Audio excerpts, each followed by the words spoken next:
tous et bienvenue ou re-bienvenue sur ma chaîne La Bibliothèque d'Emilia. Aujourd'hui on se retrouve pour parler Cozy Mystery. Puisqu'il n'y a pas hyper longtemps on m'a posé cette question sous l'une de mes vidéos. Et c'est vrai que j'ai déjà fait une vidéo sur le genre du Cozy Mystery, donc je reviendrai pas sur qu'est-ce que le Cozy Mystery, les débuts du genre et compagnie. Je vous renvoie justement à cette vidéo. Et donc je me suis dit que ce serait plutôt chouette que je vous fasse une vidéo avec toutes mes sagas de Cozy Mystery. Mais pas que, vous allez le voir, il y a une petite exception que j'ai en cours. Alors évidemment c'est loin de concerner toutes les sagas qui existent. Et d'ailleurs je vous le dirai à la fin de la vidéo, mais si jamais vous avez une saga chouchou qui n'est pas dans cette liste, n'hésitez pas à m'en faire part. Je suis toujours à l'affût de nouvelles sagas de Cozy Mystery. Et du coup, bah écoutez, je vais vous présenter les sagas que je possède, qui sont toujours dans ma bibliothèque, que j'ai en cours ou non.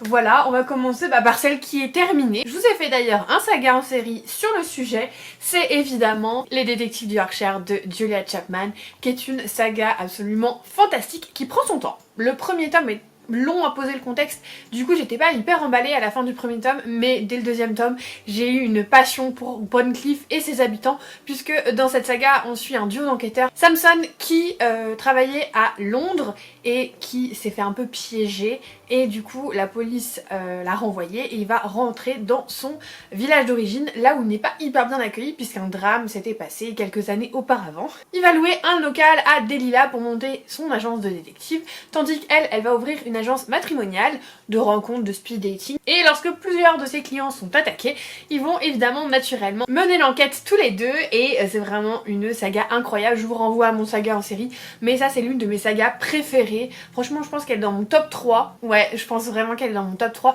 de sagas Cozy Mystery terminées. Et si jamais vous avez peur, parce que les sagas de Cozy Mystery c'est toujours très long et ça n'en finit jamais, celle-ci est terminée, et oui vous avez 10 tomes, et donc si vous avez envie de vous lancer dans une saga qui a une fin, celle-ci est parfaite. Je vais passer sur une saga qui pourrait être dans mon top 3, mais vu qu'il n'y a qu'un seul tome, je me réserve mon avis pour la suite, puisque j'attends de voir ce que ça va donner avec la suite, mais j'ai adoré ce livre. Il n'est pas pour tout le monde, puisqu'il a un humour très spécifique, très particulier, avec surtout des notes de bas de page que j'ai trouvé personnellement hilarantes, mais qui ne sont pas au goût de tout le monde, et je peux totalement comprendre pourquoi. C'est la saga, alors j'ai pas le nom de la saga, je crois que c'est Vacation Murder Mysteries, mais le premier titre c'est Personne n'était censé mourir pendant ses vacances de Catherine Mack. C'est publié chez Cherche Midi, beaucoup de ces sagas vous les verrez sont publiés chez Cherche Midi d'ailleurs, et en fait cette saga c'est l'histoire d'une autrice un peu malgré elle, qui a vécu une histoire un peu d'espionnage quand elle était jeune avec un fameux Connor Smith qui était un espèce de détective et tout, et il s'est passé du coup cette histoire, et ça l'a tellement traumatisée, parce que bah forcément c'était un peu dangereux, qu'elle a décidé d'en faire une histoire, et c'est comme ça que son roman est né. Sauf que maintenant on en est je crois au 10e tome des aventures de Connor Smith, et elle en peut plus parce que c'est une personne détestable. Connor, après leur idyllique période un petit peu de vacances et tout machin, elle s'est rendue compte que c'était vraiment un trou du voilà, et surtout qu'il la harcèle puisqu'il veut toujours un peu plus d'argent, et du coup elle se dit qu'elle va tuer Connor Smith dans sa série évidemment, sauf que lorsqu'ils sont en tournée promotionnelle en Italie pour le dernier tome, et bien apparemment quelqu'un essaye réellement d'attenter à la vie de Connor Smith dans la vie réelle, et du coup bah l'enquête va commencer, voilà ils vont essayer de découvrir ce qui se passe, et vraiment j'ai tellement ri, mais je me suis poilée, je vous jure, j'étais un petit peu en mode, comment dire, ricalement incontrôlé. Et mon chéri souvent se retournait, me dit qu'est-ce que t'as? Je disais mais juste, je pleurais de rire en fait, tellement c'est cynique et ironique. Je peux complètement entrevoir le fait que certaines personnes vraiment vont pas du tout accrocher, mais moi j'ai adoré. Alors on n'est pas du tout dans le même style de livre, hein. Ça c'est un Cozy Mystery léger, fun, mais j'ai retrouvé l'humour des notes de bas de page de Nevernight. Pas exactement pareil, parce que voilà, c'est quand même des styles très différents. Ça c'est très léger, Nevernight c'est beaucoup plus dark, donc le langage est aussi plus dark, mais franchement je me suis juste poilée, et donc du coup j'adore ce titre, et j'ai juste trop hâte de lire la suite, parce que si la suite me fait autant rire que le premier tome, ça va devenir une de mes sagas préférées à tous les coups. Une saga incontournable dont je vous parle très souvent, puisqu'il y a déjà 12 tomes parus, c'est évidemment Anna Swensen, avec donc le dernier tome qui est le tome 12, Meurtre et chaussons aux pommes, écrit par Joanne Fluke et publié chez Cherche Midi, encore, je vous avais prévenu. C'est une saga que j'aime beaucoup, qui a un petit peu mal vieilli puisqu'elle a été éditée en version originale dans les années 2000, et qui a quand même pas mal de passages un petit peu grossophobes, et j'avoue que ça m'a un peu grincé des dents, mais j'oublie parce que je sais que c'est années 2000, c'est un petit peu comme les films vous savez, Le diable s'habille en Prada et compagnie. Je me dis, c'est une autre époque, n'y pensons pas. Du coup, on va suivre Anna, qui est une pâtissière qui se retrouve toujours au mauvais endroit, au mauvais moment, et tombe toujours sur des cadavres. Et donc, elle va mener l'enquête. Et évidemment, ça c'est une de mes sagas chouchou. C'est un petit peu mon plaisir coupable. Vous savez, comme les téléfilms de Noël ou les trucs comme ça. Vous savez qu'objectivement, il y a mieux, niveau qualité, mais c'est tellement agréable. On passe tellement un bon moment à Lake Eden avec tous ces personnages qu'on y retourne à chaque fois. Voilà. Donc je crois qu'il y a 30 tomes en VO, donc on n'est pas près d'en voir le bout. Il est possible, je vous avoue, qu'au bout d'un moment ça tourne en rond et que je m'en désintéresse. Ça a déjà été le cas avec par exemple Agatha Raisin, que j'ai commencé au bout du tome 6, j'ai arrêté. Bon là j'en suis quand même au tome 12, donc c'est bien. Surtout que j'entrevois du changement à partir de ce tome là, donc nous verrons. Mais pour l'instant je continue, je passe toujours un bon moment, c'est toujours fun, léger, doux, voilà. Réconfortant, c'est où on va, vous avez compris. Ensuite, et si on se passait sur du français, puisqu'il y a quand même pas énormément de cozy mystery français. Alors je crois qu'il y en a un écrit par Momalo, mais je suis pas sûre, je l'ai jamais lu. Mais moi ma saga française c'est évidemment Bretzel et beurre salé de Margot et Jean Le Moal, publié chez Calma de Lévy. Alors je sais qu'ils ont fait une nouvelle saga, Lavande, Calisson et je sais plus trop quoi. Je vous avoue que je l'ai reçu, mais je l'ai reçu en plein hiver. Pour moi, de la France, la lavande, les savons, c'est plutôt estival, donc je le lirai cet été. Donc il y a une deuxième saga qui existe, mais surtout on est sur Bretzel et beurre salé. Le tome 5 va sortir en mars, je vous en parle dans les sorties du mois, et tout simplement c'est très très chouette. Ça suit une Alsacienne, une quinquagénaire, et ça on aime bien, on aime bien quand les personnages sont un peu différents de ce qu'on a l'habitude de voir, qui quitte son Alsace natale suite à un divorce houleux pour s'installer en Bretagne et ouvrir un restaurant du couteau. Oui oui, vous m'avez bien entendu, ça n'a aucun sens. Ça a l'air d'être un petit peu un camoulox, mais c'est rigolo quand même. Et j'aime beaucoup Cathy, son personnage, j'aime beaucoup l'ambiance aussi très franchouillarde, bretonne, qu'on retrouve dans ses livres. Par contre, je vous avoue que je trouve que ça tourne un petit peu en rond. Et le dernier tome que je vais recevoir, enfin le dernier paru, sera un petit peu une façon pour moi de décider si je continue ou non cette saga. Restez connectés, je vous en parle très rapidement, mais voilà, j'aime bien, mais je trouve que ça tourne un petit peu en rond, donc nous verrons avec le prochain tome si je continue ou pas cette saga. Mais elle est super chouette quand même, et en plus elle est disponible chez le livre de poche en format poche. Je crois qu'il y a déjà les 3 premiers tomes qui sont disponibles. Là le tome 5 va sortir en grand format, donc il est possible que le tome 4 sorte rapidement aussi en poche. Bref, voilà, si jamais vous cherchez du français, Cocorico, Bretzel et beurre salé. Ensuite, on va passer, alors tout est chez Cherche Midi, sauf le dernier, mais on en reparlera, à des sagas que j'ai en cours et que je trouve très chouettes pour différentes raisons. La première, c'est le Club des amateurs de romans policiers de Ciel Armeur.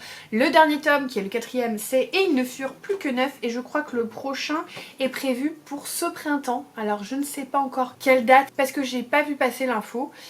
Mais en tout cas, le dernier tome c'était Et ils ne furent plus que 9. Je sais pas si c'est sorti en poche, ça par contre, je vous avoue que je n'ai pas l'info.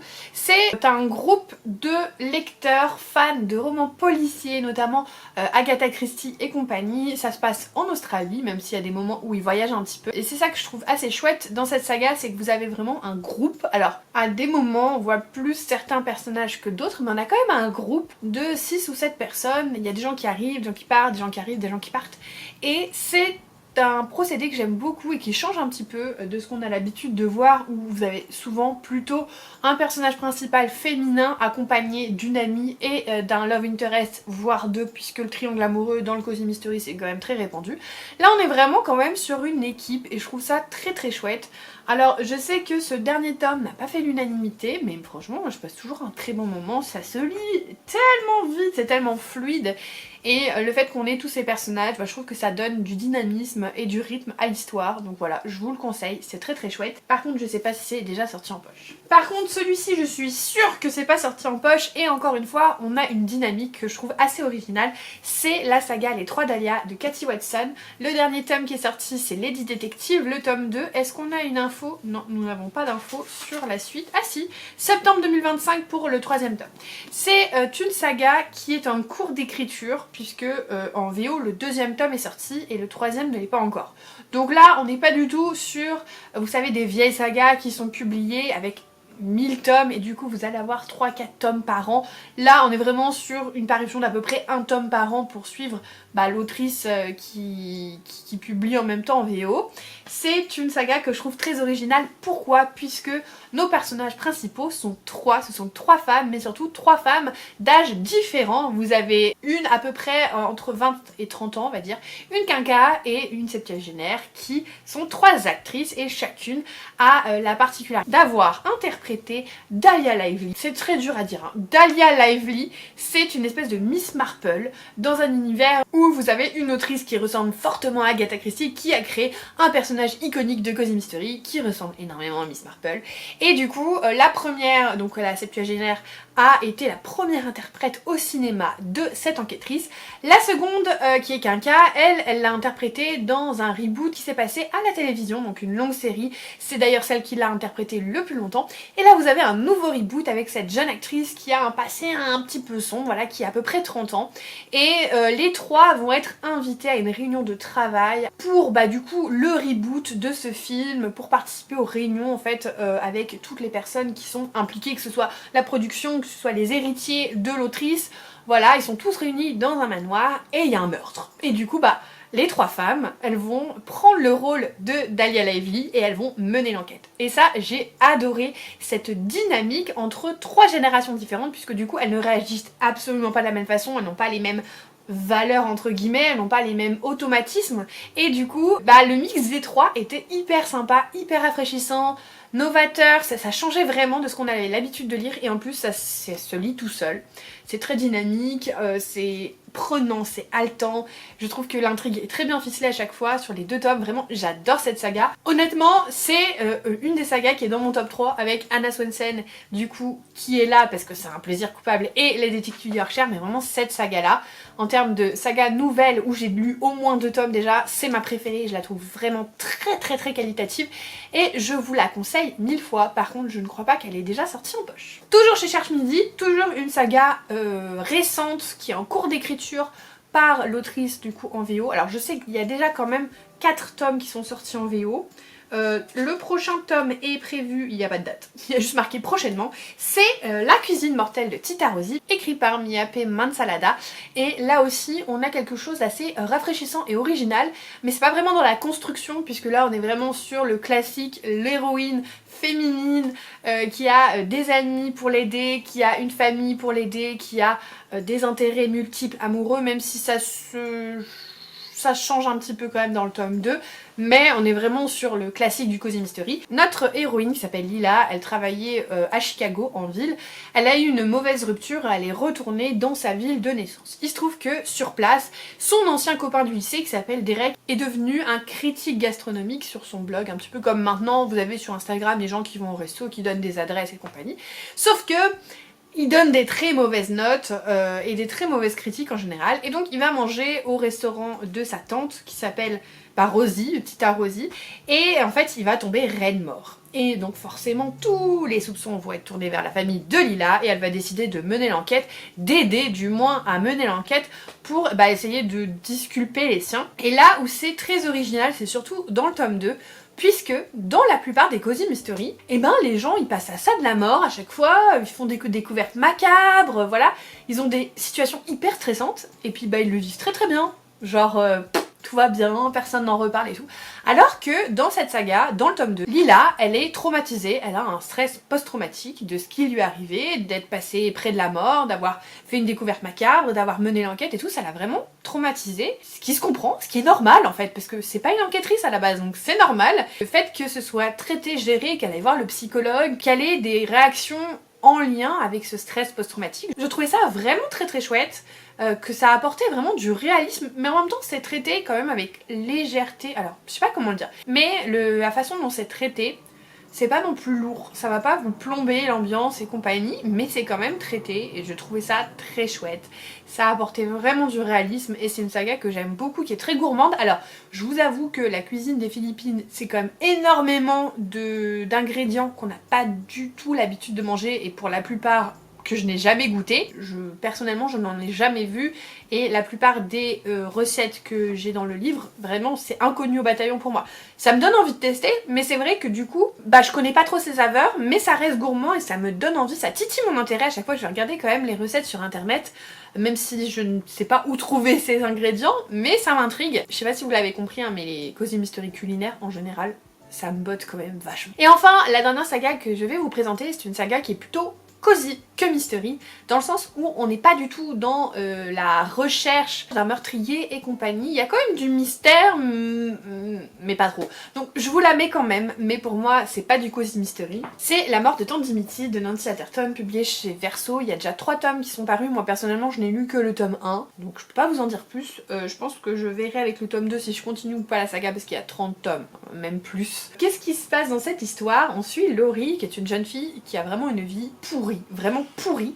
Et un jour, elle est appelée par un notaire et elle apprend qu'en fait c'est la seule héritière d'une certaine Tante Dimithy qu'elle ne pensait pas vivante, puisque pour elle c'est juste le personnage d'histoire que lui racontait sa maman. Elle pensait vraiment pas qu'elle existait, et Tante Dimithy va lui demander d'aller dans son cottage en Angleterre et de faire une espèce d'intégrale de toutes les histoires qui ont pu être dites sur elle, et c'est à ce moment-là que Laurie va guérir, qu'elle va réapprendre à aimer la vie, qu'elle va rencontrer de nouvelles personnes et compagnie. Mais la particularité, c'est que Tante Dimithy n'a jamais vraiment disparu, puisqu'elle est toujours là sous la forme d'une espèce d'existence fantomatique qui ne peut pas lui parler directement, mais qui peut interagir avec certains objets pour lui faire part de sa présence.